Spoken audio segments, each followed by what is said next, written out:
Hello बच्चों, आज हम सोशल एंड पॉलिटिकल लाइफ का चैप्टर 2 डाइवर्सिटी एंड डिस्क्रिमिनेशन का पार्ट 1 पढ़ेंगे।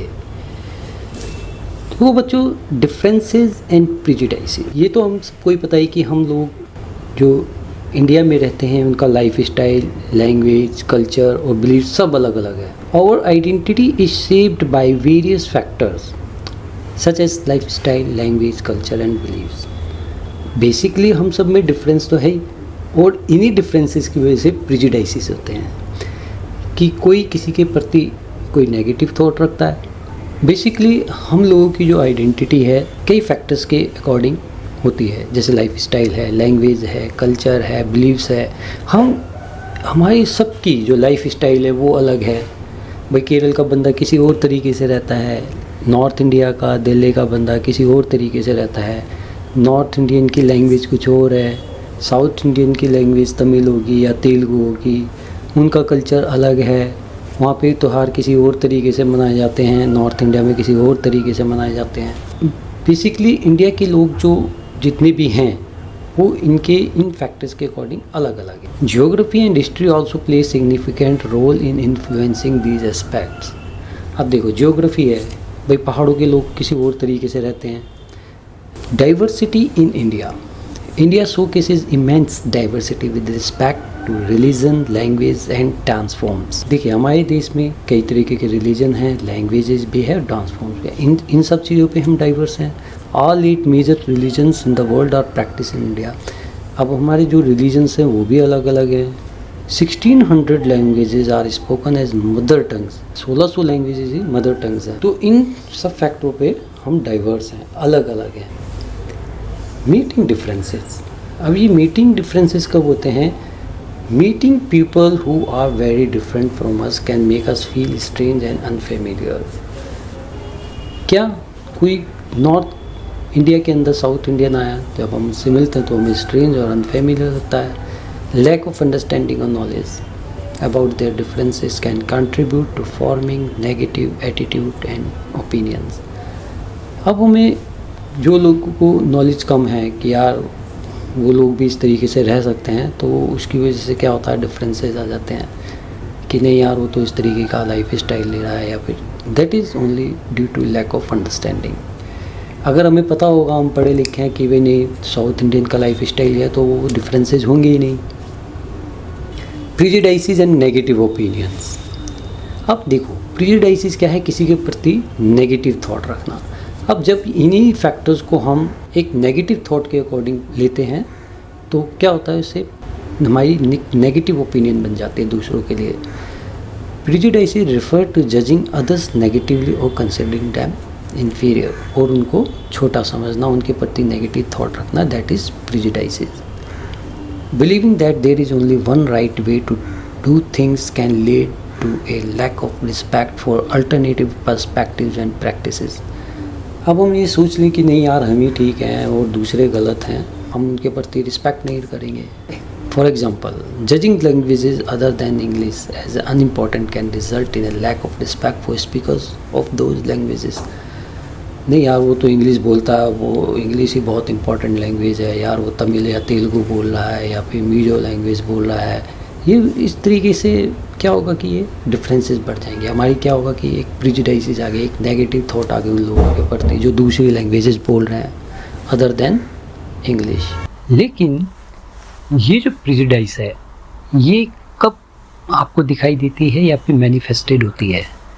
Prejudices can be based on various factors including religious beliefs, skin color, region of origin, accent and clothing choices. यार वो तो इस तरीके से दिवाली मनाता है, हम अपने घर पे इस तरीके से दिवाली मनाते हैं, या वो काले रंग का है, यार वो गोरे रंग का है, यार वो तो ईस्टर्न स्टेट से आया है, या वो तो किसी पहाड़ी इलाके से आया है, उसका चेहरा ऐसा है, यार वो इस तरीके के कपड़े पहनता है। तो ये क्या दिखाता है? नेगेटिव थॉट दिखाता है। और अगर हम सोचते हैं कि नहीं यार वो तो इस तरीके का काम करके ठीक नहीं कर रहा है, तो हालांकि वे ठीक कर रहा है, वो अपने रीजन के अकॉर्डिंग रह रहा है, ठीक है ना। तो ये प्रेजुडिस है, ये तब अकर होती है Strong prejudices can hinder the formation of friendship and lead to action that hurt others. Strong prejudices can hinder the formation of friendship. क्या होगा कि अगर हम किसी को नेगेटिवली ट्रीट करेंगे तो वो हमारा दोस्त बनेगा? नहीं बनेगा। या फिर हमें कोई नेगेटिवली ट्रीट करे तो हम उसके दोस्त बनेंगे? नहीं बनेंगे। तो इस प्रिजुडाइस से क्या होगा? कन्फ्लिक्ट्स होंगे। इम्पैक्ट ऑफ प्रिजुडाइसेस, क्या इम्पैक्ट होगा? सबसे पहले obviously it is a barrier and division in society. तो क्या होगा? रुकावटें होंगी सोसाइटी में, बंटवारा हो जाएगा। यार नहीं वो हिंदू है, नहीं यार वो मुसलमान है, नहीं यार वो सिख है, नहीं यार वो ईसाई है। तो it prevents us from appreciating the richness of diversity. जो हमारी डाइवर्सिटी है, जो हमारा इतना रिच एक विविधता है, एक रिचनेस है डाइवर्सिटी की, वो खो जाएगी कहीं ना कहीं। तो क्या होगा? सब अलग अलग हो जाएंगे अगर हम ही इसकी रिस्पेक्ट नहीं करेंगे।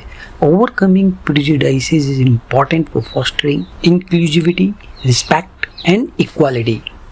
देखो, अगर हमें नेगेटिव थॉट नहीं रखनी है किसी के प्रति या कोई हमारे प्रति ना रखे, तो हमें क्या पड़ेगा कि सबको हमें इंक्लूड करना पड़ेगा डिसीजंस में, रिस्पेक्ट करनी पड़ेगी एक दूसरे की, और एक दूसरे को समान समझना पड़ेगा, इक्वल समझना पड़ेगा। एनकरेजिंग एक्सेप्टेंस एंड रिस्पेक्ट, और क्या करना पड़ेगा हमें? Emphasising the need to embrace diversity, कि हमें एक्सेप्ट करना है कि हमारे देश में डाइवर्सिटी है और हर प्रकार का लोग यहाँ पे रहता है। Promoting learning about different cultures, languages and tradition to build understanding and respect. इसके साथ ही हमें क्या प्रमोट करना पड़ेगा? लर्निंग, कि नहीं इस तरीके के भी कल्चर हैं, इस तरीके की भी लैंग्वेजेस हैं, इस तरीके के ट्रेडिशन भी हो सकते हैं। तो क्या होगा? इस लर्निंग से हम दूसरों की रिस्पेक्ट करना सीखेंगे, दूसरों के ट्रेडिशंस, लैंग्वेज और कल्चर्स की। हेलो बच्चों, कैसे हैं आप सब? आइए डाइवर्सिटी एंड डिस्क्रिमिनेशन का हम आज पार्ट 2 पढ़ते हैं। तो डाइवर्सिटी में हमने पढ़ा था कि किस तरीके से लोग एक दूसरे के प्रति प्रेजुडिसेस रखते हैं, एक दूसरे के प्रति नेगेटिव थॉट रखते हैं, जिसके कारण डिस्क्रिमिनेशन जन्म लेता है। जेंडर डिफरेंसेस, अब देखो, जब भी कोई डिफरेंसेस आते हैं क्या होता है? डिस्क्रिमिनेशन किया जाता है, जिसकी वजह से इनइक्वालिटी आ जाती है। चलिए इसे थोड़ा समझते हैं। Gender differences and societal expectation influence how we perceive and define what it means to be a boy और गर्ल। चलो अब हम एक एग्जांपल ले रहे हैं बॉय एंड गर्ल का। बॉय एंड गर्ल केवल अपने फिजिक्स के अकॉर्डिंग बॉय एंड गर्ल नहीं है। कुछ सोसाइटल एक्सपेक्टेशंस होती हैं जो उनके साथ जुड़ी हुई हैं, कुछ एजम्पशंस हैं, कुछ एक्सपेक्टेशंस हैं। These assumptions about inherent gender traits are not always accurate and can perpetuate harmful stereotypes. देखो, कुछ सोसाइटी के एक्सपेक्टेशंस लड़के और लड़कियों से होते हैं। वो क्या होते हैं कि बॉय को फिजिकली स्ट्रॉन्ग होना चाहिए। Emotionally, boys are often discouraged from expressing vulnerability and crying. कि बच्चों को जो लड़के होते हैं उन्हें रोना नहीं चाहिए, अगर उनको चोट भी लग जाए उन्हें अपना दुख व्यक्त नहीं करना चाहिए, दिखाना नहीं चाहिए, क्योंकि मर्द को दर्द नहीं होता। कहते हैं ना, मर्द को दर्द नहीं होता। Boys are encouraged to display qualities. उसको ये कहा जाता है कि यार तुम क्वालिटीज दिखाओ, कितने में कैसे हो, पढ़ने में कैसे हो, बहादुर हो, असर्टिवनेस है एंड टफनेस है। Societal pressure leads boys to suppress their emotion, कि यार तुम्हें अपने इमोशंस जाहिर नहीं करने हैं, नहीं तो ये तो काम लड़कियों का होता है। तो देखो किस तरीके से जो सोसाइटी की एक्सपेक्टेशंस हैं वो इसको फिगर आउट कर रही है कि एक लड़के को कैसा होना चाहिए। इसी तरीके से लड़कियों के साथ क्या जुड़ा हुआ है? Girls are often associated with being soft spoken, gentle and well behaved. Expectations में include being nurturing, caring and emotionally expressive. Some stereotypes depict girls as being interested in activities such as dance, painting and cooking. अब क्या image बना लिया? क्या stereotypes? Stereotypes का मतलब एक picture हमने उसकी बना ली है, एक इमेज हमने बना ली है कि नहीं यार उसको, गर्ल को ऐसा ही होना चाहिए। अब वो उसके अगेंस्ट काम करेगी कि जो सोसाइटी ने जो फिक्स कर रखी है उसके लिए, क्या होगा? उसको क्या कहा जाएगा? नहीं आई तो अच्छी लड़की नहीं है, है नहीं? तो देखा आपने किस तरीके से लड़के और लड़कियों के लिए अलग अलग पैरामीटर्स हैं। हमने इंडिविजुअल्स को एक लिमिट में बांध दिया है, नहीं यार उसको ऐसा ही होना चाहिए, उसको ऐसा ही होना चाहिए। Stereotypes overlook the uniqueness and diversity of individual, focusing on generalized characteristics. तो क्या करा कि हम लड़कियों में कोई खास यूनिकनेस हो सकती थी, लेकिन यार हम सोसाइटी की एक्सपेक्टेशंस ने उसको दबा दिया, नहीं वो अपनी क्वालिटीज को बाहर नहीं निकाल सकती। They create barriers for individuals के जो क्वालिटीज है उसके ऊपर एक बैरियर है, एक रुकावट है।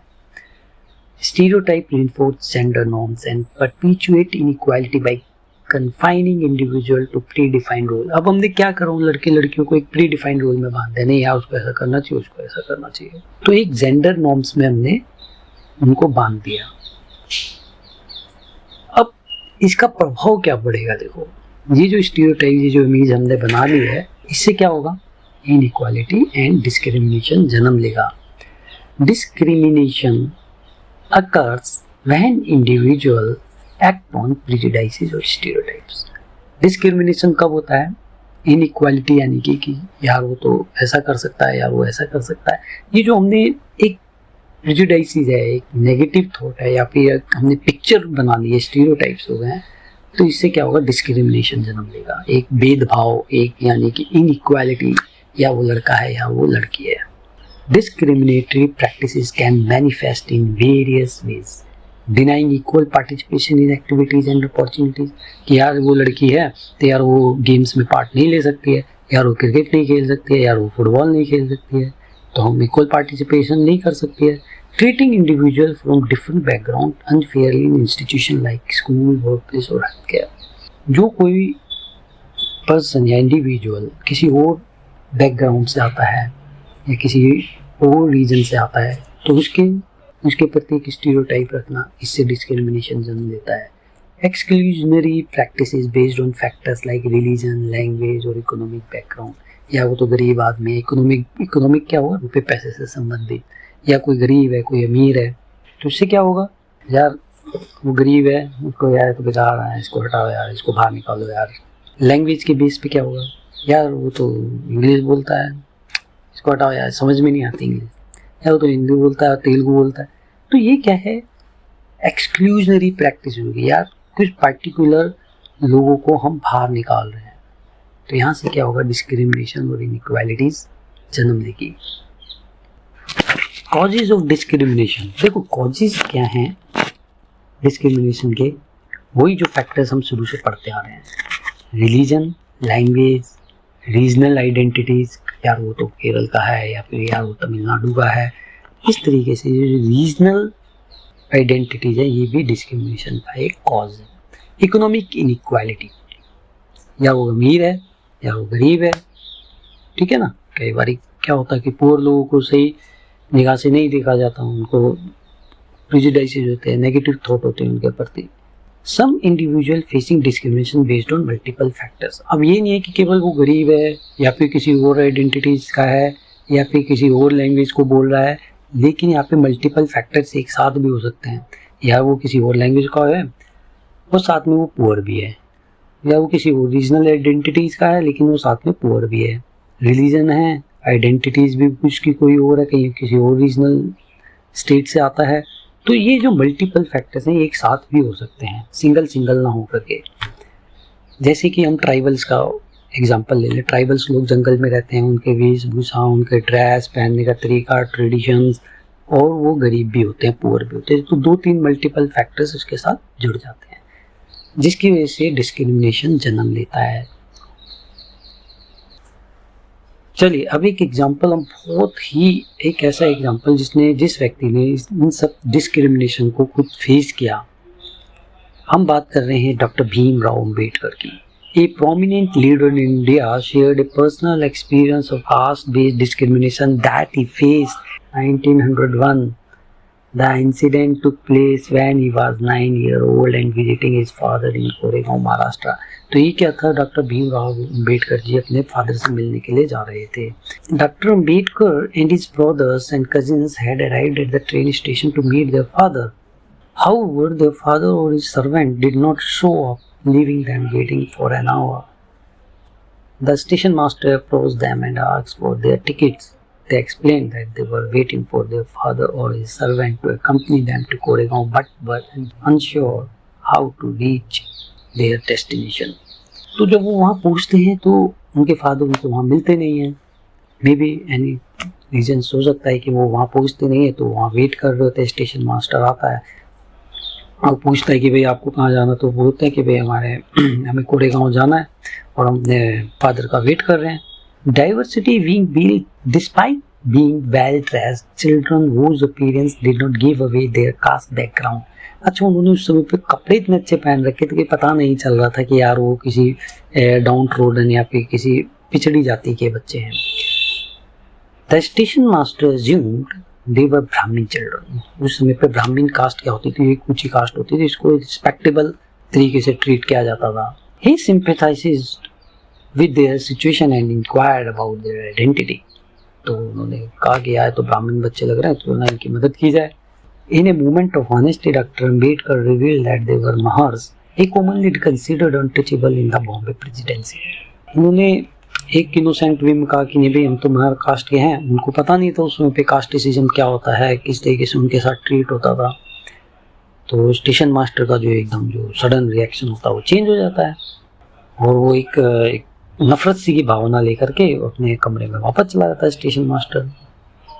After 15 to 20 minutes with the sun almost setting, their father still had not arrived. जब उनके फादर नहीं आते हैं तो और ब्लैक कार्ड्स वहाँ पे खड़े होते हैं, लेकिन इतने में पता चल जाता है कि भाई ये जो भीमराव अम्बेडकर जी हैं या फिर उनके साथी जो हैं या फिर भाई हैं, कजिन्स हैं, ये महर कास्ट के हैं और ये थोड़ा सा लोअर कास्ट के हैं. तो कोई भी ब्लैक कार्ड वाला उनको ले जाने के लिए तैयार नहीं होता.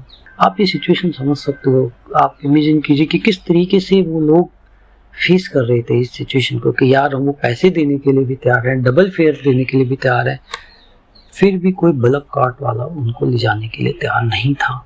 आप समझ सकते हो कि एक बच्चे की मन स्थिति पे क्या प्रभाव पड़ा होगा अगर हम अपने आप को इस जगह रखें कि यार हम रिक्शे वाले को डबल पैसा देना चाहते हैं, लेकिन वो हमें लेके इसलिए नहीं जा रहा है कि हम एक पर्टिकुलर कास्ट रिलेशन रखते हैं. तो ये जो स्टोरी है इसका कंक्लूजन क्या है, इससे हम पे पता क्या चलता है कि एक तो कि यहाँ पे deep rooted caste based discrimination था उस समय पे.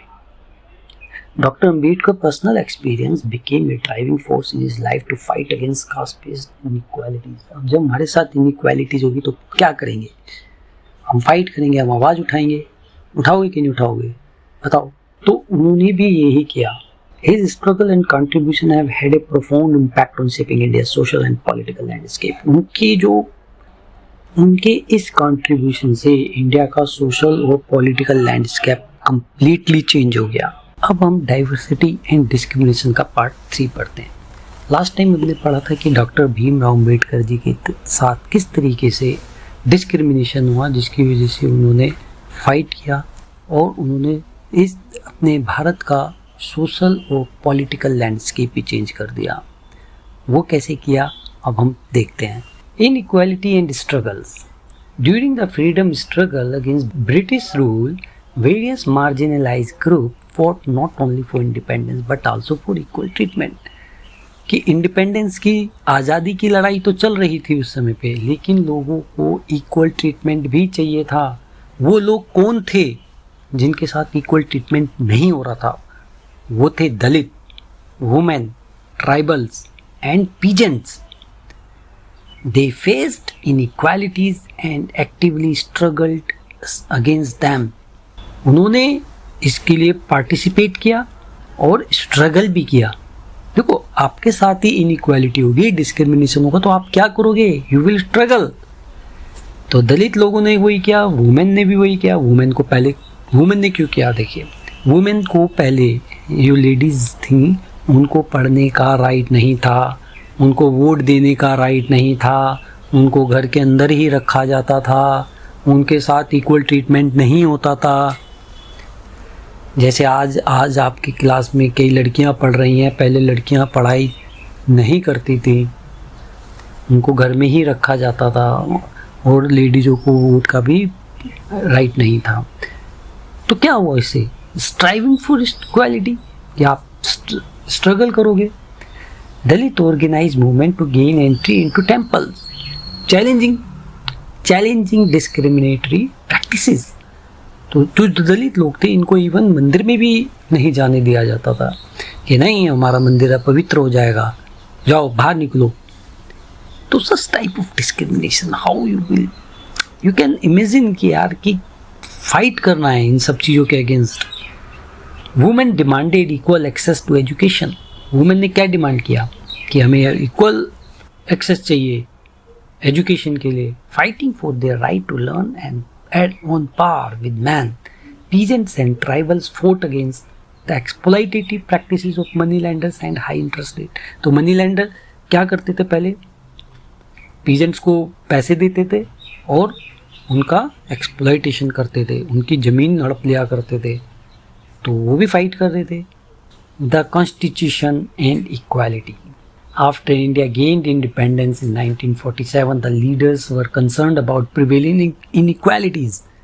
उस समय पे लीडर्स को मालूम था कि हमारे देश में क्या चल रहा है, किस तरीके का डिस्क्रिमिनेशन चल रहा है।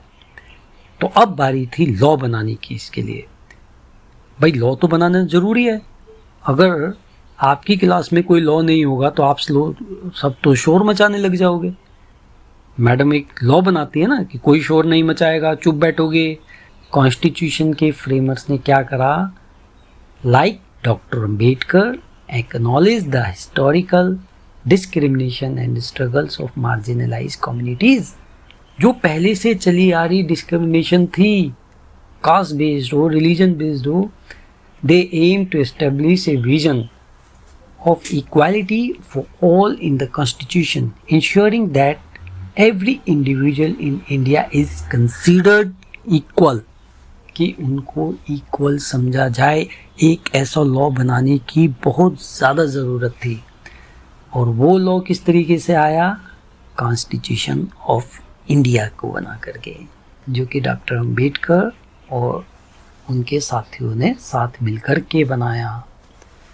तो ये कॉन्स्टिट्यूशन है, इसके की प्रिंसिपल्स क्या हैं कि यार इससे जो हमें राइट मिल रहा है वो क्या है। The constitution upholds equality as a fundamental value that unites all Indians.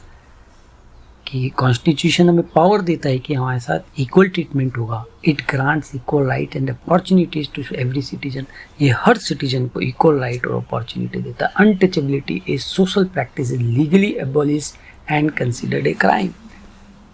जो अनटचेबिलिटी थी कि यार इसको छू लेंगे या पवित्र हो जाएंगे, चलो गंगा जी का पानी डाल लो साफ हो जाओगे, चलो गंगा जी का पानी डाल दो, नहा लो, धो लो, या इसको छू लिया, ये अनटचेबल आदमी है, इसको छूने से तो मैं अपवित्र हो गया।